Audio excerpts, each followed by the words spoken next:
How to make iPhone wallpaper shuffle.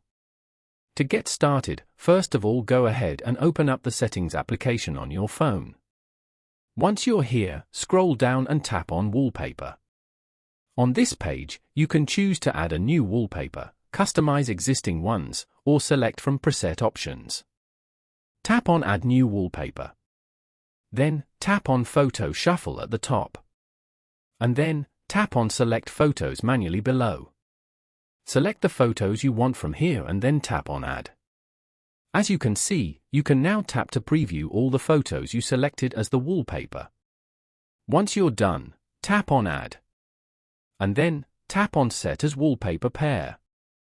Following these steps, you can easily make iPhone wallpaper shuffle. Thank you for watching. Please leave a like if this tutorial helped you, or leave a comment below if you have any questions related to the video.